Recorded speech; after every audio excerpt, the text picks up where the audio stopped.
عبدالباسط حکیم رحمت اللہ، محمد نواز، محمد آصف،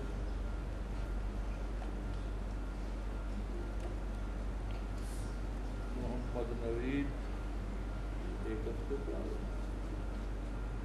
محمد نعیم،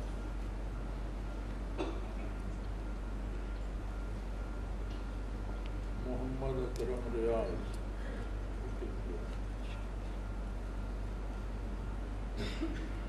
محمد طارق جاوید، فاطمہ طارق، سیف الرحمان، محمد علی بیگ، محمد عبد الماجد، انور علی، محمد شریف، عبد القادر، محمد یاسین، محمد زہین، غلام سرور، ضیاء الرحمان،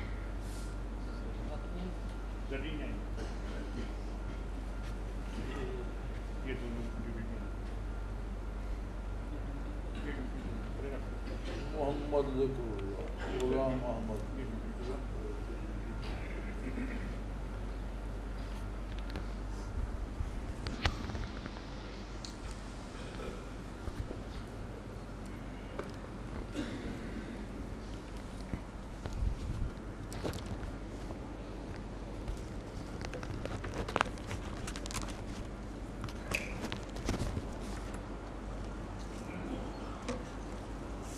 اللہم صلی علی محمد۔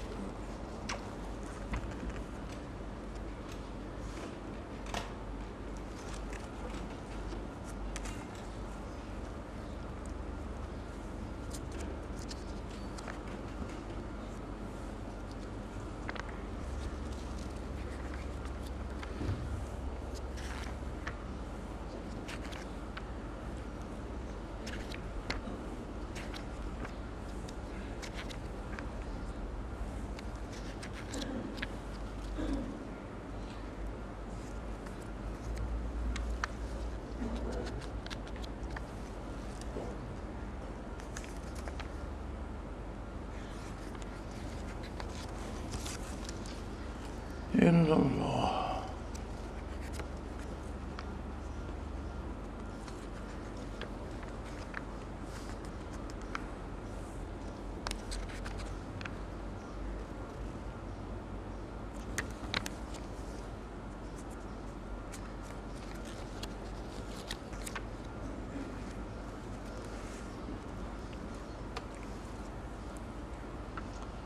الحمد للہ رب العالمین، والصلاة والسلام علی حبیبہ محمد وآلہ وصحبہ اجمعین۔ اعوذ باللہ من الشیطان الرجیم، بسم اللہ الرحمن الرحیم۔ ان المسلمین والمسلمات والمؤمنین والمؤمنات والقانتین والقانتات والصادقین والصادقات والصابرین والصابرات والخاشعین والخاشعات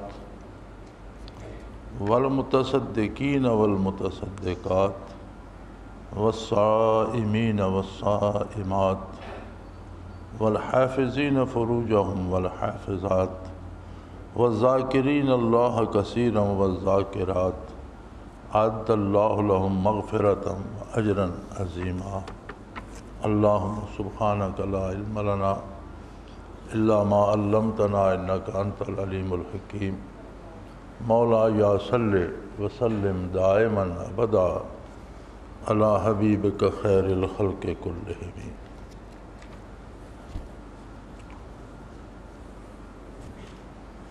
اللہ کریم نے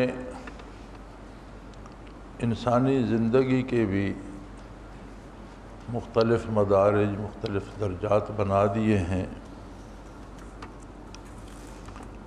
بچہ عالم آب و گل میں قدم رکھتا ہے تو کچھ اور صورت ہوتی ہے، بچپن کے بعد لڑکپن میں کچھ اور کیفیت ہوتی ہے، جوانی آتی ہے تو کچھ اور ہو جاتا ہے۔ کوئی پودا زمین سے اگتا ہے تو جڑ پیدا ہوتی ہے پہلے، کوئی دانہ پھوٹتا ہے تو اس سے جڑ پیدا ہوتی ہے، پھر تنا بنتا ہے، شاخیں بنتی ہیں، پتے بنتے ہیں، بڑا ہوتا ہے، ایک خاص وقت پر پھر اس پر پھول لگتے ہیں، پھل آتے ہیں۔ دائرہ اسلام میں داخلے کو بھی اور قبول اسلام اور بحیثیت مسلمان کے زندگی گزارنے کو بھی ایک خوبصورت ترتیب دی گئی ہے، اور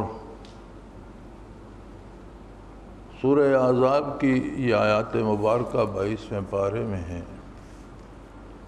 اس میں اللہ نے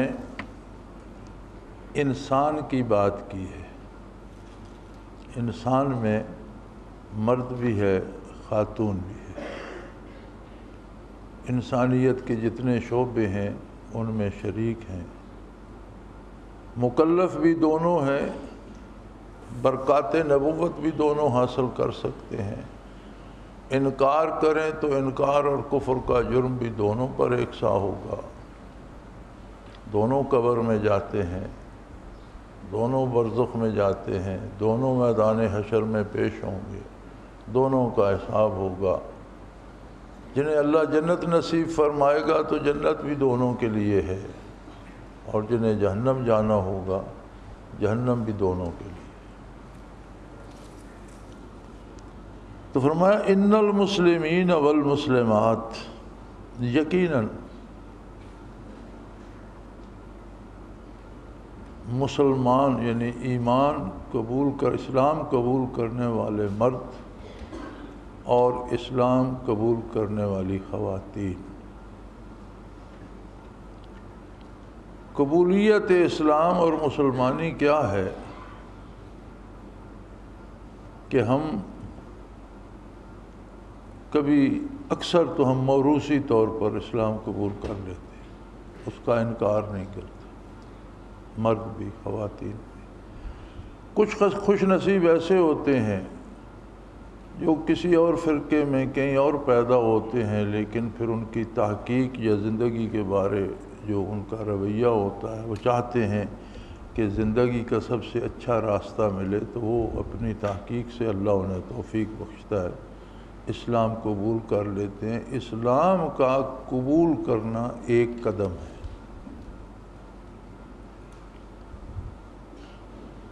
جیسے جڑ لگ گئی، اب اس پر تنا ہونا چاہیے۔ اگر صرف جڑ پیوست ہو گئی، اس پر تنا نہیں لگا تو مقصد تو پورا نہ ہوا۔ تو فرمایا جو اسلام قبول کرتے ہیں، وہ مرد حضرات ہوں یا خواتین، والمؤمنین والمؤمنات، پھر وہ قبول اسلام جب ان کے دل کی گہرائی میں اترتا ہے، انہیں حضور قلب سے اس پر یقین نصیب ہوتا ہے، تو وہ درجہ ایمان کو پہنچتے ہیں۔ درجہ تسلیم سے ترقی کرتے ہیں تو درجہ ایمان و یقین کو پہنچتے ہیں۔ علامہ مرحوم نے کہا تھا نا، خرد نے کہہ بھی دیا لا الہ تو کیا حاصل، دل و نگاہ مسلمان نہیں تو کچھ بھی نہیں۔ جب تک وہ حقائق دل میں نہیں اترتے، اب مسلمان کہنے کا تو یہ ہے نا کہ الحمدللہ ہم سب کہتے ہیں ہم مسلمان ہیں، لیکن جب ہمارے کردار پہ نظر جاتی ہے، ہمارے رویوں پہ نظر جاتی ہے، ہماری روزمرہ کی زندگی کو جب دیکھا جاتا ہے تو پتہ چلتا ہے کہ اسلام کہاں، ہم کہاں، اسلام کہاں، سود خوری کہاں، اسلام کہاں، جھوٹ بولنا کہاں، اسلام کہاں، بے گناہوں کو قتل کرنا، کتنا بڑا فاصلہ ہے دعوے میں اور عمل میں۔ تو فرمایا اسلام جب دل میں اترتا ہے یقین میں بدلتا ہے اور دل یقین کرتا ہے تو ایمان کہلاتا ہے۔ مرد ہو یا خاتون انہیں ایمان نصیب ہوتا ہے، مومن بنتے ہیں۔ اور ایمان سے کیا حاصل ہوتا ہے؟ تسلیم کرنے سے، ماننے سے، اسلام سے تو ایمان اور نور یقین حاصل ہوا۔ نور یقین سے کیا حاصل ہوتا ہے؟ فرمایا والقانتین والقانتات، نور یقین سے اطاعت و فرما برداری نصیب ہو جاتی ہے، عملی زندگی تبدیل ہو جاتی ہے، اس کا کردار اتباع سنت خیر الانام کے سانچے میں ڈھل جاتا ہے صلی اللہ علیہ وآلہ وسلم۔ ایمان کا تقاضا یہ ہے، اسلام ہے ہم نے بات مان لی، مان لینا ایک بات ہے اور اس پر یقین کرنا دوسری بات، اور اس یقین کی دلیل یہ ہے کہ پھر اس پر عمل کیا جائے، تب پتہ چلے گا کہ اسے یقین ہے اس بات پر۔ تو قرآن کریم کی ترتیب نے فرمایا کہ ان المسلمین والمسلمات، اسلام قبول کرنے والے مرد خواتین، والمومنین والمومنات، اور پھر اس اسلام کو نور یقین میں بدلنے والے، دل کی گہرائیوں سے قبول کرنے والے اور اس پر پختہ یقین رکھنے والے مرد اور خواتین، یہ نور ایمان جو ہے وہ انہیں والقانتین والقانتات، یہ انہیں عمل پہ مجبور کر دیتا ہے، پھر وہ اللہ کے رسول کے فرما بردار بن جاتے ہیں، مرد بھی خواتین بھی، ان کی زندگی اطاعت پیغمبر کا مظہر بن جاتی ہے، اللہ کے رسول کی فرمانبرداری کرتے ہیں۔ اطاعت پیغمبر نصیب ہو تو اس کا پھل اس دنیا میں جو سامنے آتا ہے وہ ہے والصادقین والصادقات،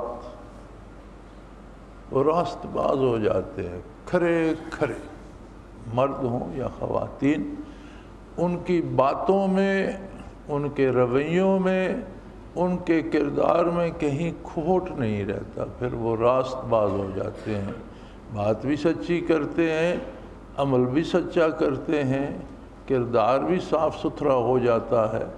جب یہ نور ایمان نصیب ہوتا ہے اور اطاعت نصیب ہوتی ہے تو اطاعت پیغمبر صلی اللہ علیہ وآلہ وسلم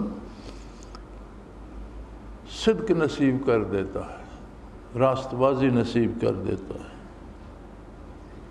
راست بازی جس وجود میں آ جاتی ہے اسے ایک نعمت نصیب ہوتی ہے والصابرین والصابرات، پھر اس کو صبر کرنے والے مرد، صبر کرنے والی خواتین۔ صبر کا معنی ہوتا ہے جیسے کوئی شاہ سوار بھاگتے ہوئے گھوڑے کو باغ کھینچ کر روک لیتا ہے، اس طرح سے اپنے آپ کو، اپنے نفس کو، اپنی خواہشات کو اطاعت الہی کی نافرمانی سے روک لیا جائے۔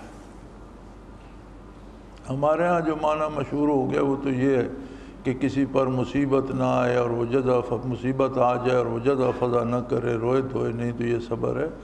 صبر کا حقیقی معنی یہ ہے کہ اللہ کی نافرمانی سے رک جائے، نقصان برداشت کر لے، دنیاوی تکلیف برداشت کر لے، دکھ برداشت کر لے، مالی نقصان برداشت، جان دینی پڑے جان دے جائے، لیکن اللہ کی نافرمانی سے سمجھوتا نہ کرے۔ ایسے جان دینے والوں کو شہید کہتے ہیں، اور شہید کا معنی ہوتا ہے گواہ، یعنی یہ سب سے بڑی گواہی ہے کہ اللہ کی اطاعت پر جان دے کر اس نے گواہی دی کہ اللہ ہی وہ ذات ہے جس کی اطاعت کی جائے گی، اللہ کا نبی وہ ہستی ہے جس کا اتباع کیا جائے گا، کوئی دوسرا اس میں نہیں ہے۔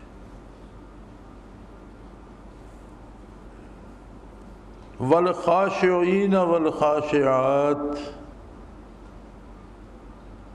پھر انہیں خشوع نصیب ہو جاتا ہے۔ جب اس منزل پہ پہنچتے ہیں تو اس کا ثمر ہے کہ وہ خشوع کرنے والے مرد اور خشوع کرنے والی خواتین۔ خشوع کیا ہوتا ہے؟ خشوع ایک کیفیت ہوتی ہے،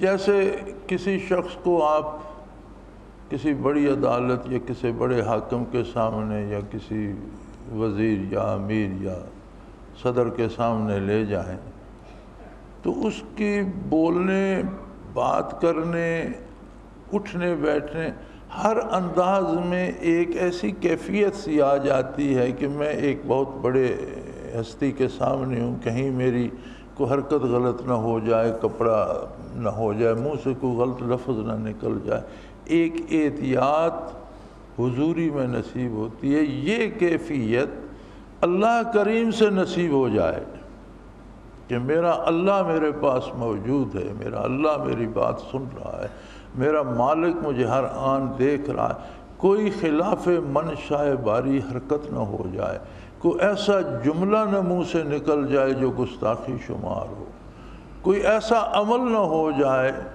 جو اللہ کریم یا اللہ کے حبیب صلی اللہ علیہ وسلم کو ناگوار گزرے۔ یہ کیفیت، ایک حضوری کی کیفیت جب دل میں آ جاتی ہے، اسے خشوع کہتے ہیں۔ بے شمار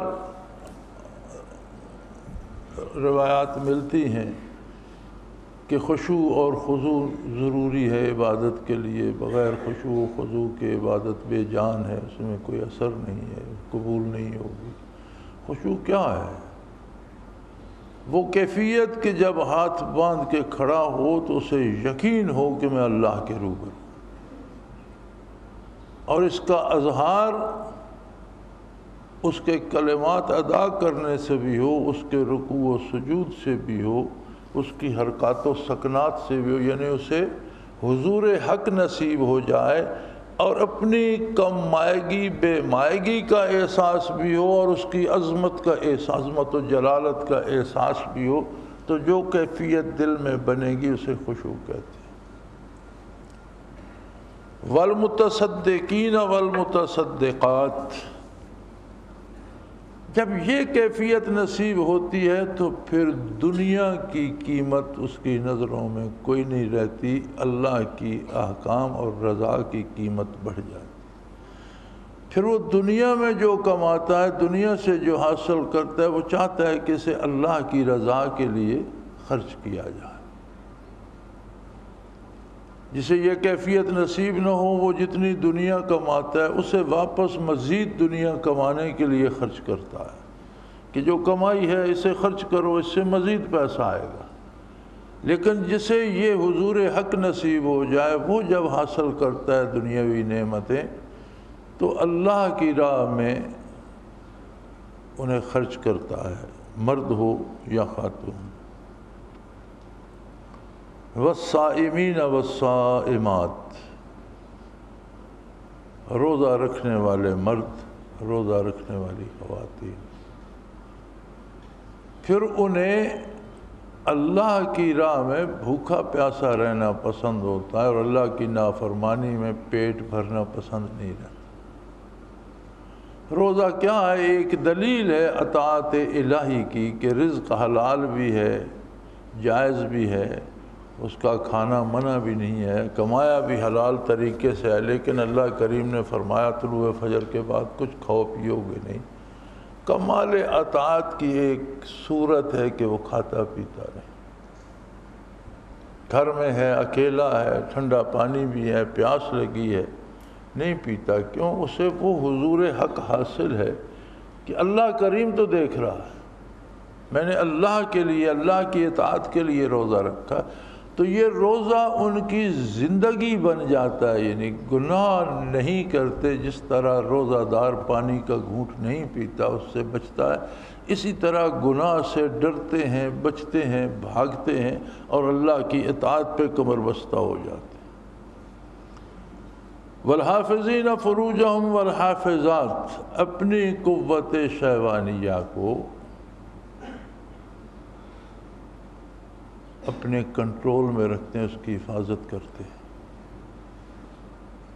جہاں اللہ نے حلال کیا ہے وہاں استعمال کے، جہاں اللہ نے حرام کر دیا ہے وہاں سوچتے بھی نہیں۔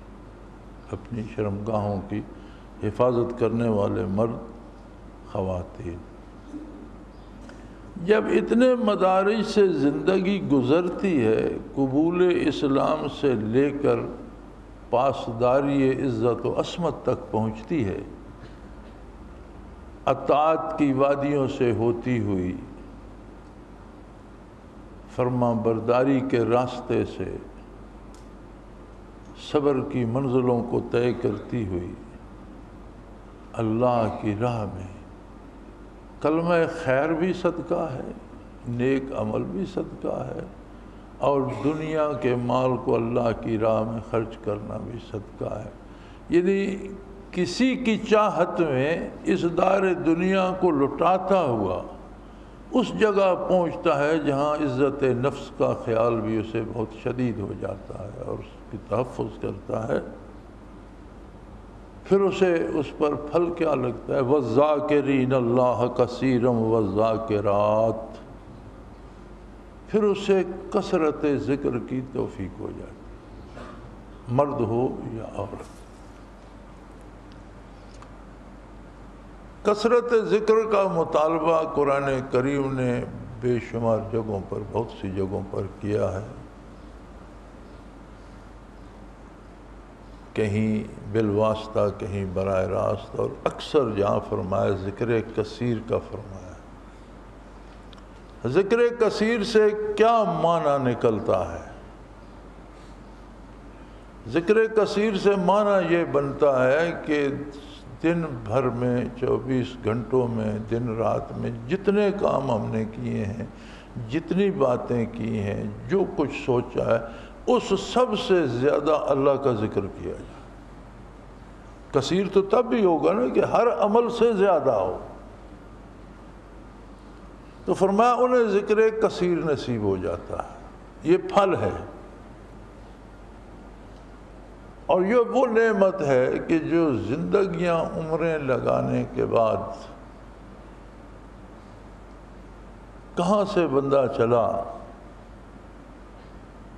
اور کہاں پہنچا، تب جا کر اسے یہ نصیب ہوا۔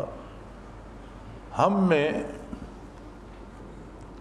صحابہ کرام، تابعین، تبع تابعین میں جو بنیادی فرق ہے وہ یہی ہے۔ صحابہ کرام میں ایسے بھی لوگ ہیں جنہوں نے نماز نہیں پڑھی اور دنیا سے چلے گئے، فرضی نہیں ہوئی تھی، جہاد فرضی نہیں ہوا تھا، انہوں نے جہاد نہیں کیا اور پہلے ان کا وصال ہو گیا۔ روزے فرض نہیں ہوئے تھے، اس سے پہلے بھی کتنے صحابہ دنیا سے چلے گئے۔ عبادات مکمل نہیں ہوئی تھیں، قرآن کریم 30 پارے مکمل نہیں ہوا تھا، اس کے باوجود وہ شرف صحابیت پہ مشرف تھے۔ انہوں نے کوئی زائد وظیفے نہیں کیے، چلے نہیں لگائے، ہم سے زائد نمازیں نہیں پڑھیں، بلکہ یہ تو دین مکمل ہوا جب تکمیل دین ہوئی، قرآن کریم کا نزول مکمل ہوا تو احکام کی تکمیل ہوئی، اور اللہ کریم نے فرمایا الیوم اکملت لکم دینکم واتممت علیکم نعمتی ورضیت لکم الاسلام دینا۔ یہ تو عرفات میں حضور جلوہ افروز تھے، حجۃ الوداع میں تو اس آیت کا نزول ہوا۔ تو جو اس سے پہلے گزر گئے قرآن مکمل نہیں ہوا تھا، کچھ اس سے پہلے گزر گئے جہاد ابھی فرض نہیں ہوا تھا، مدینہ منورہ آ کر جہاد کی اجازت ملی، اس سے پہلے بھی گزر گئے، لیکن وہ سب صحابی ہیں، صحابیت میں سب شریک ہیں۔ اب صحابہ کرام رضوان اللہ علیہم اجمعین جو ہیں یہ قرآن کے مثالی مسلمان ہیں۔ جس طرح کے مسلمان کا مطالبہ کیا ہے، جسے آپ رول ماڈل کہتے ہیں، مثالی حضرات صحابہ کرام ہیں۔ قرآن کریم فرماتا ہے ثم تلین جلودہم وقلوبہم الی ذکر اللہ، حتیٰ کہ کھال سے لے کر نیا خانہ دل تک ہر باڈی سیل ذاکر ہو جائے، اب آج کی سائنس کہتی ہے کہ انسان کے وجود میں 2.5 کھرب سیل ہیں، قرآن کہتا ہے 2.5 کھرب سیل اللہ کرے۔ ثم تلین جلودہم و قلوبہم، کھال سے جلد سے لے کر نہاں خانہ دل تک وجود کا ہر ذرہ ذاکر۔ تو انہیں ابھی نماز فرض نہیں ہوئی تھی تو ان کا کیسے ذاکر ہو گیا؟ روزے فرض نہیں ہوئے تھے، کوئی وظیفہ نہیں انہوں نے کیا۔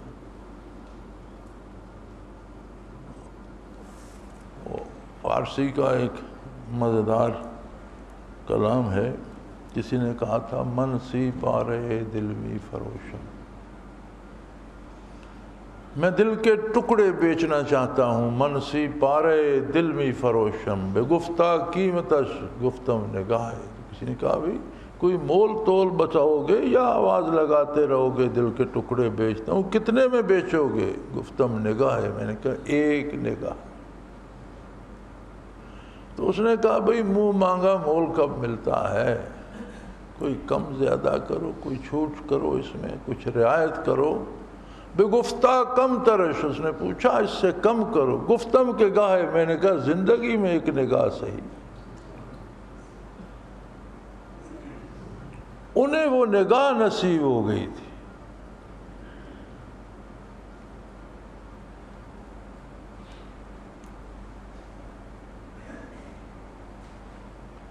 جس طرف نگاہ مصطفی کے اشارے ہو گئے، جتنے ذرے سامنے آئے ستارے ہو گئے۔ بحالت ایمان کسی نے ایک نگاہ حضور اکرم صلی اللہ علیہ وسلم کو دیکھ لیا یا آپ صلی اللہ علیہ وسلم کی نگاہ اس پر پڑ گئی، وہ صحابی ہو گیا، اسے وہ مرتبہ حاصل ہو گیا۔ ثم تلین جلودہم و قلوبہم الی ذکر اللہ، اس کے 2.5 کھرب سیل ذاکر ہو گئے۔ جسے ذکر کثیر نصیب ہو گیا، اس کا مطلب ہے اسے یہ پچھلے ساری منازل نصیب ہوگی۔ اور صحابی کا مطلب یہ ہے کہ وہ شرمگاہوں کی حفاظت کرنے والے بھی ہوں گے، وہ روزہ دار بھی ہوں گے، وہ خیرات کرنے والے بھی ہوں گے، وہ اللہ سے خشوع و خضوع میں بھی سب سے آگے ہوں گے، صبر میں بھی سب سے اونچے ہوں گے، صدق میں بھی سب سے آگے ہوں گے، قانتین اور اطاعت فرما برداری میں بھی سب سے آگے ہوں گے، ایمان میں بھی سب سے اونچے ہوں گے، اور مان کر بھی انہوں نے ہی دکھایا۔ یعنی یہ ساری نعمتیں انہیں شرف صحابیت کے ساتھ بیک آن حاصل ہو گئی۔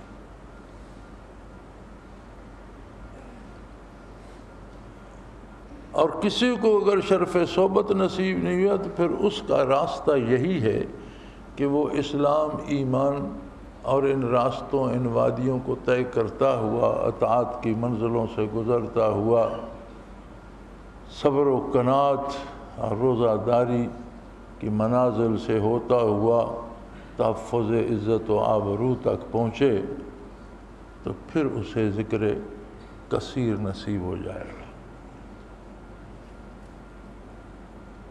اس کا لمبا راستہ تو یہ تھا، مختصر راستہ وہ تھا جو صحابہ کرام کو نصیب۔ لیکن وہ تو حضور اکرم صلی اللہ علیہ وسلم نے جب چشم عالم سے پردہ فرما لیا تو وہ قصہ تو ختم ہو گیا، چونکہ صحبت کے لیے ہم زمان ہونا بھی شرط ہے۔ ایک زمانے میں جب حضور اس دار دنیا میں جلوہ افروز تھے تو جو اس دار دنیا میں ہے اس کی ملاقات حضور سے ہو تو صحابی ہو جائے۔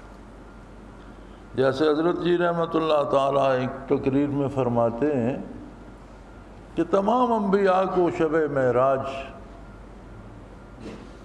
بلایا گیا مسجد اقصیٰ میں، اور تمام انبیاء نے 2 رکعت نماز حضور صلی اللہ علیہ وآلہ وسلم کی اقتداء میں ادا کی، اور وہ وعدہ جو عالم ارواح میں ہوا تھا تمام انبیاء سے عہد لیا گیا تھا حضور کی اطاعت و اتباع کا، اس کی تکمیل ہوئی۔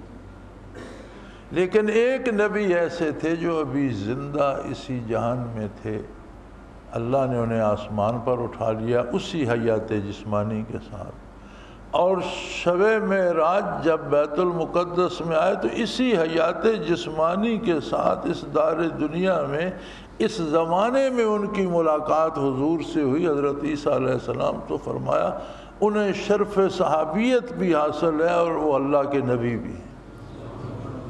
باقی تمام نبیوں کو بھی آپ کی امت ہونے کا شرف حاصل ہے، آپ امام الانبیاء ہیں، آپ نبیوں کے بھی نبی ہیں، لیکن دوسرے کسی نبی کو شرف صحابیت ہم زمانی دنیا میں ایک زمانے میں حضور کے ساتھ ملاقات نصیب نہیں ہوئی۔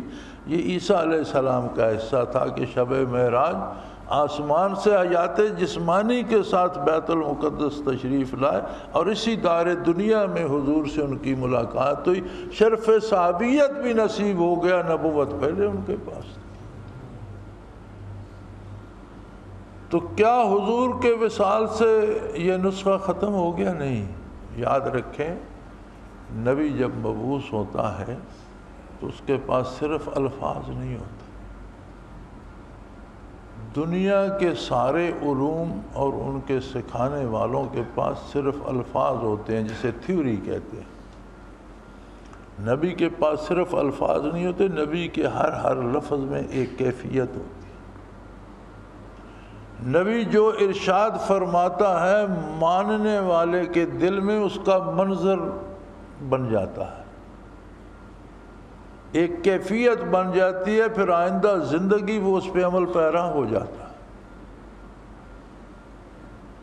تو دو حصے ہیں تعلیمات نبوت کے، تعلیمات نبوت قرآن و حدیث سنت، اور برکات نبوت وہ کیفیات جو ارشادات نبوت سننے سے دلوں میں پیدا ہو۔ تعلیمات نبوت کا شعبہ علماء ظواہر نے سنبھالا، الحمدللہ بڑی محنتیں لوگوں نے کی، بڑے مجاہدے کیے، تحصیل علم پہ عمریں لگا دی، اچھے سے اچھے اساتذہ کو ڈھونڈا، سفر کیے، زندگی آدھی تحصیل علم پہ لگا دی، باقی علم کو پھیلانے پہ لگا دی۔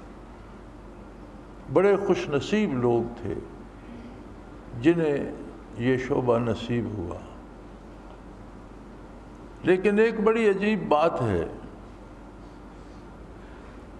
کہ اگر ہم یہ دیکھنا چاہیں کہ علوم ظاہری کے راستے سے علماء ظواہر کی کوشش سے کوئی ذکر کثیر تک پہنچا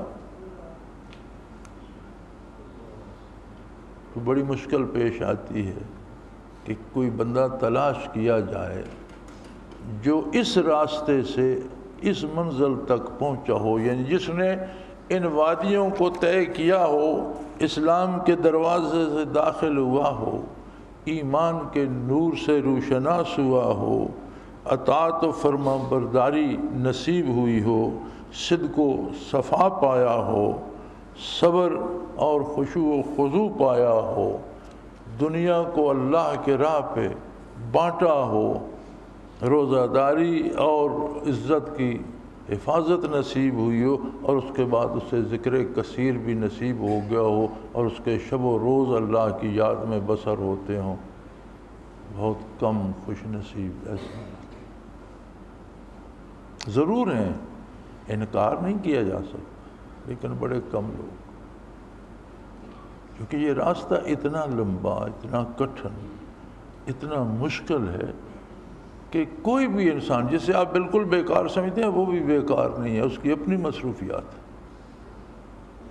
ہر بندہ پوری زندگی رات دن مصروف رہتا ہے، کچھ نہ کچھ اس کے ذمہ لگا رہتا ہے۔ اس انسانی زندگی سے وقت چھین کر اتنی محنت کر کے یہاں پہنچنا،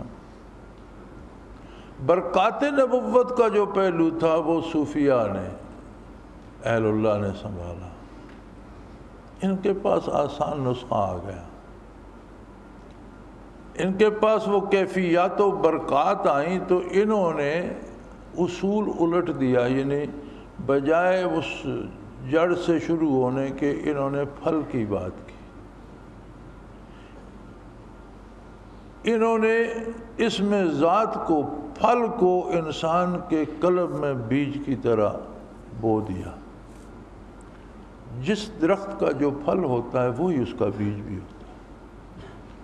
تو صوفیاء نے ہمیشہ دل کی بات کی اور اسم ذات کی بات کی، اور اس کو اسم ذات کو دل میں بیج کی طرح دبا دیا۔ اس سے پھر پودا پھوٹنے لگ گیا، وہ جڑیں بن گئیں، اسلام قبول کرنے لگ گیا اس کا مزاج، پھر اسے نور ایمان کی لذت نصیب ہو گئی۔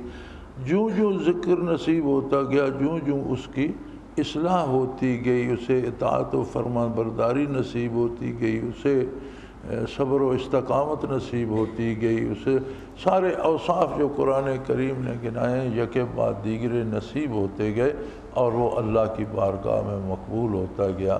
یعنی یہ دو نسخے تھے، ایک وہ راستہ تھا کہ اسے اسلام کے دروازے سے داخل کر کر تعلیمات نبوت سے سرفراز کرتے، بناتے، سنوارتے، بڑی محنتیں علماء نے کی۔ کتنے ایسے خوش نصیب ہیں جو پیدا مساجد میں ہوئے اور جن کا وصال مساجد میں ہوئے، ساری زندگی اللہ کا دین سیکھتے رہے یا سکھاتے رہے، لیکن اس منزل تک پہنچنے والے بہت کم نام آتے۔ جب ذکر کثیر کی بات آتی ہے تو ایسے لوگ کہ ہر لمحہ جن کے وجود سے 2.5 کھرب بار اللہ کا اسم ذات نکلے، یہ پھر صرف صوفیاء میں ہی ملتے۔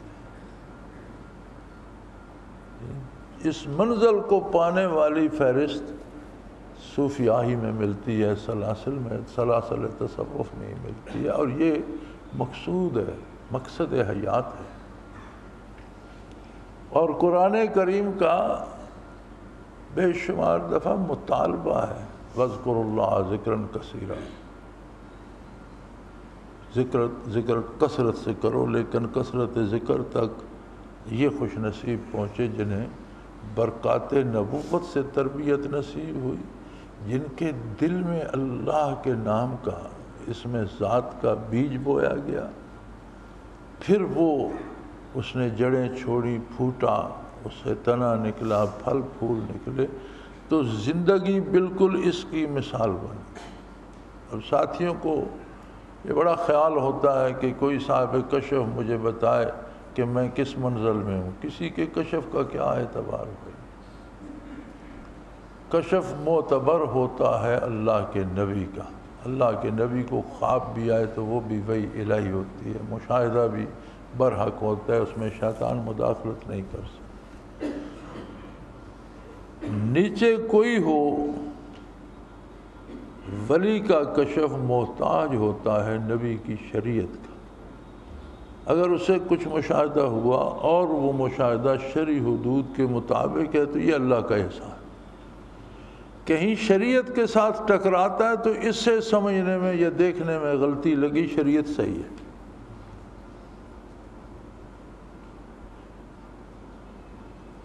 تو آپ کسی کے کشف کو کیوں تلاش کرتے ہیں اور کیوں اس پہ اعتماد کرتے ہیں؟ پھر کشف کی نعمت اللہ جسے دیتا ہے یہ ہوتی ہے اپنی اصلاح کے لیے۔ وہ چیزیں جو ظاہری آنکھ سے نظر نہیں آتی، صاحب کشف کو اللہ دکھا دیتا ہے، وہ برائی سے بچ جاتا ہے، حرام کھانے سے بچ جاتا ہے، ناجائز امور سے بچ جاتا ہے، بری صحبت سے بچ جاتا ہے۔ یہ میرے اور آپ کو جانچنے کے لیے نہیں ہے، ہمارے لیے قرآن کی یہ آیت آئینہ ہے، سارا قرآن ہی شیشہ ہے۔ اگر کسی کو اپنی منزل جانچنے کا شوق ہو تو قرآن کے اس معیار کو دیکھے کہ کتنا یقین ہو گیا اسے عظمت الہی پر، کتنی اطاعت نصیب ہو گئی ہے اللہ کے رسول کی۔ منازل گنوائے ہیں نا قرآن کریم نے، ان میں سے کس کس کو پایا ہے؟ اگر نیکی کی طرف ہی بڑھ رہا ہے، برائیاں چھوٹ رہی ہیں، تو یقیناً منزل کو پا لے گا۔ ربع صدی الحمدللہ حضرت جی رحمۃ اللہ علیہ کے ساتھ نصیب ہوئی، سفر و حضر میں بے شمار لوگ سلسلے میں داخل ہوئے، بے شمار لوگوں نے ذکر سیکھا۔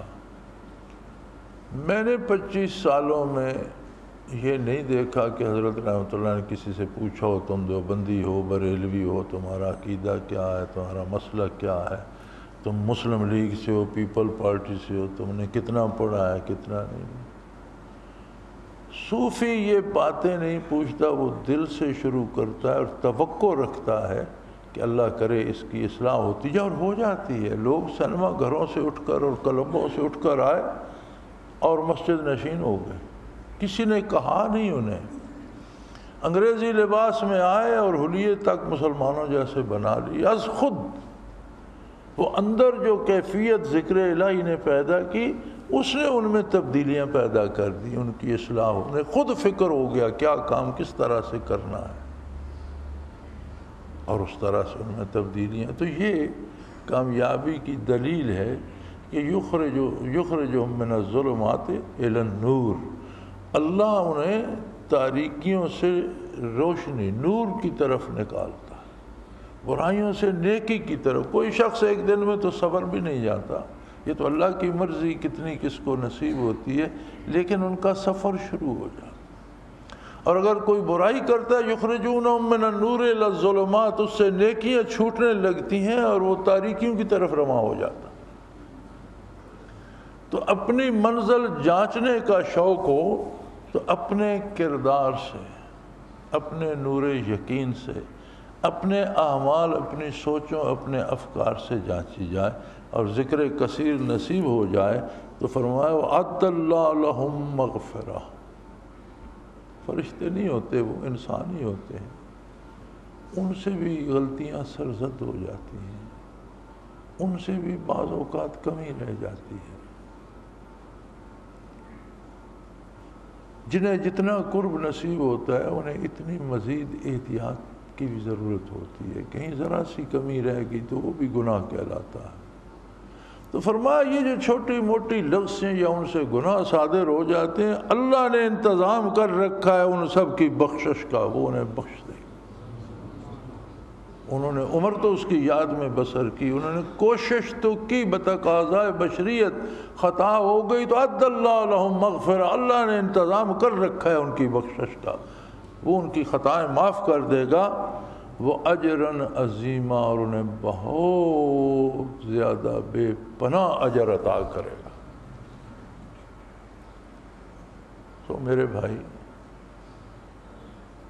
مجھے سمجھ نہیں آتی جب لوگ کہتے ہیں کہ ذکر اللہ کا تو کوئی تذکرہ قرآن مجید میں نہیں ملتا، ہماری سمجھ سے باہر ہوتا ہے کہ وہ قرآن کس نظر سے پڑھتے ہیں اور اس کا کیا مفہوم سمجھتے ہیں۔ ذکر کثیر تو تمام منازل کا حاصل اور آخری منزل ہے، قرآن نے جو ترتیب دیا ہے کردار انسانی کو، اس میں یہ تو ثمرات میں سے نصیب ہوتا ہے، جس کو بڑا ہی اللہ کا کرم ہے اس پر، اور جسے نصیب ہوتا ہے اس کی ذمہ داری ہے کہ اس کی حفاظت کرے، اس کی شرائط جو قرآن نے اسی آیت کریمہ میں ساری شرائط دے دی،